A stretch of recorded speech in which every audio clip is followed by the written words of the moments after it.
Nais kong magpasalamat sa aking mga miyembro ng Miss Annie 56 at growing pa. Ayan, sila ay mga subscriber na nag-join as member. Sana kayo rin. At inaasahan ko lalago pa tayo para mas marami tayong matulungan. Ayan sila.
Ayan.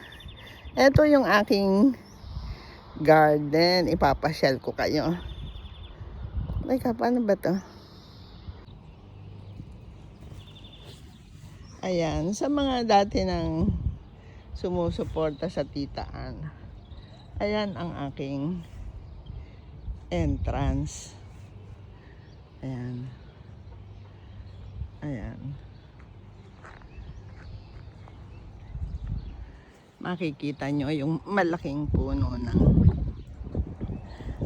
camellia ba yan? Ayan. Tapos yan, pininturahan ko yan para pag umuwi kami sa gabi, madali lang makita.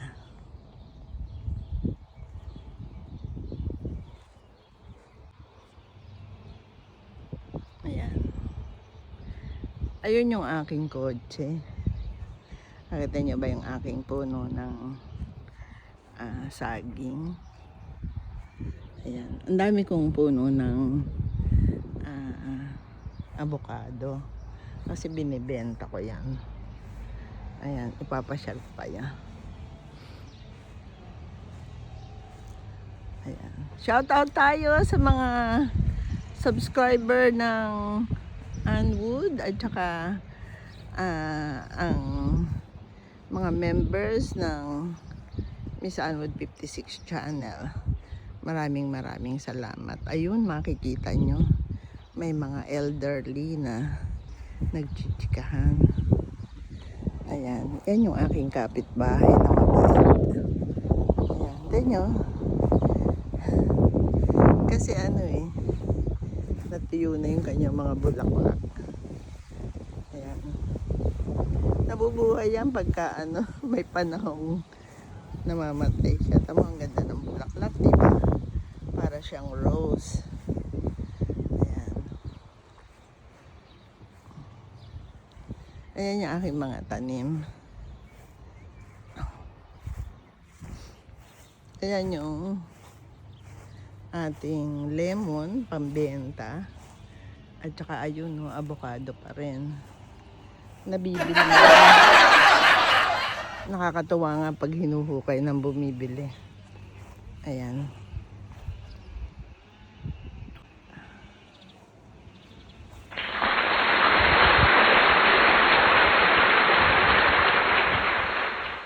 Ayan ang harapan ng aming bahay.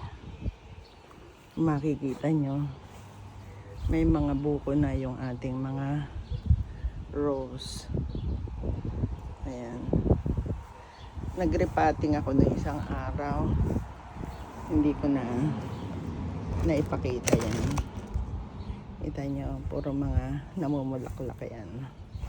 Iba-ibang kulay. Eto, katulad yan nung malalaking yun. Kasi mga pambenta yan. Ayan o. Ang dami niya ng suloy. Ayan. Mga pambenta yan.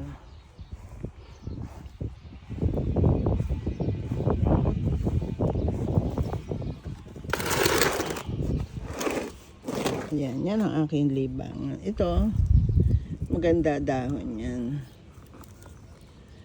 Bulaklak, dahon tuloy. Maganda bulaklak niyan, kulay puti. Ito naman, crushberry. Parang red siya, maganda. Ayun no, yung ating rose. May mga buko na. Yan yung malalaking bulaklak na yan. Ano yan, mga regalo yan sa akin ni Kitwood. Tuwing magbe-birthday ako, iba-ibang kulay. Nagkataong yung dalawang mother bulb. Ayun. May mga nabenta na ako niyan. At saka ito. Ayan. Nilagyan ko nito. Inaano rin ang damo. Oh, ayan. Oh. Naawa naman ako kay Kitwood. Siya yung nagtatanggal ng mga yan. Ayan. Diba? Ang ganda. Ayan. Ipapasyal ko kayo. Ito naman, hindi siya makita kasi hindi pa malago. Ayan yung halamang bigay sa akin. Nung,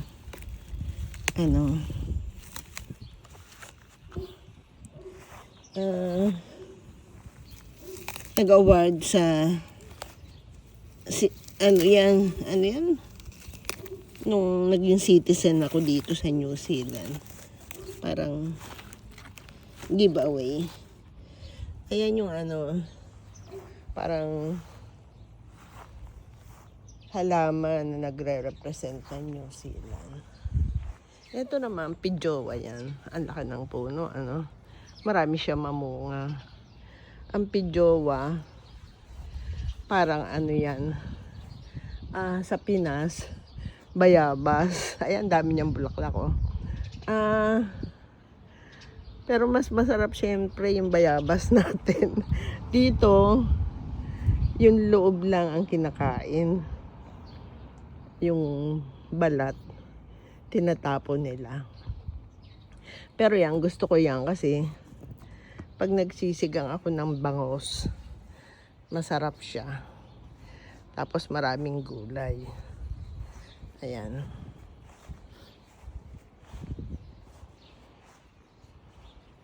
Ipapasyal ko kayo. Ayan. Ayan. Ang blueberries, pag namamatay yung niya pero bumabalik siya yung sa panahon ng pag magtatag-araw na. Ewan ko, namamatay tapos nabubuhay. Ganun pala yun. Ayan. Tapos marami pa ditong mga halaman, kailangang ikat. Hindi na namin kayang ikat yan. Kulang na nga sa panahon. Ayan, oh. Yan. Naglaba si Tito Kit. Ganyan siya kasipag maglaba. Kasi alam niya kasi yun ang balat.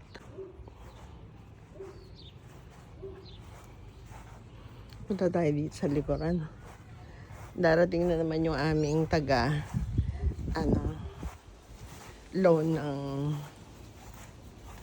nagmo-mower ng aming ayan.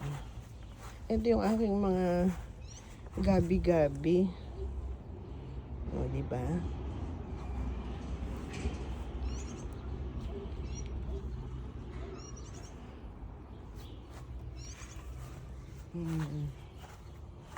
Dito naman yung dito ko ilalagay yung kamatis. Ayan, magkakamatis tayo dyan. Ayan, napakagandang halaman yan. Namumulaklak siya ng mabangong mabango.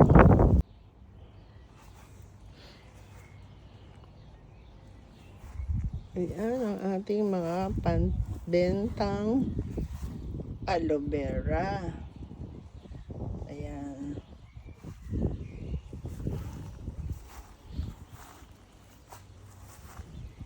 Ayan ang ating mga...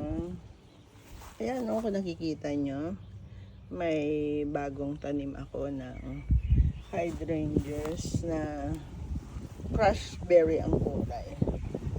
Maganda siya.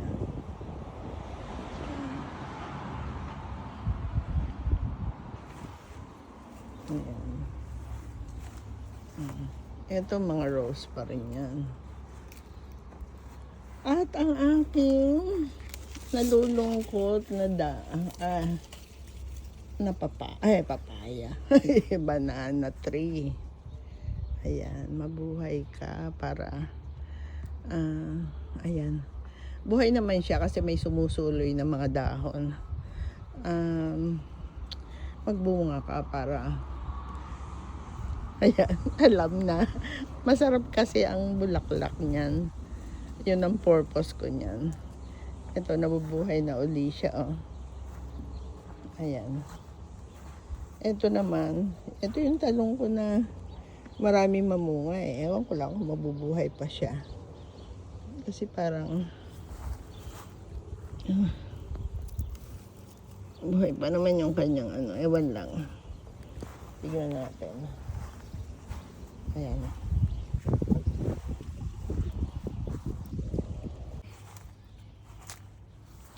Ayan, mga pambenta pa rin yan. Ayan yung ating bamboo tree. Diba ang ganda niya? Kaya lang parang yung mga kasama niya hindi na buhay. Pero lalago yan dyan.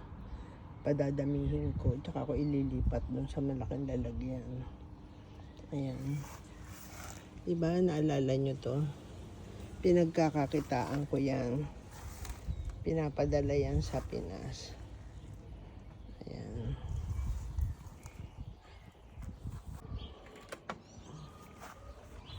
Yung aking pechay, ang bilis mamulaklak. Ibig sabihin, hindi na siya. Ayan, meron ako dyan silver beets eh. Hindi pala. Ano ba yan? Yan, spinach. Sana mabuhay ko yung spinach. Ayan, yung ating mga pambenta. Ayan yung sili. Sana mabuhay ka. O, diba? Good morning. Pasensya na, bagong gising. Pero gusto kong makapaggawa ng video para sa YouTube. Ay, natatawa lang ako. Pagka pala natulog, nawawala ang kulot. Ano ba yan?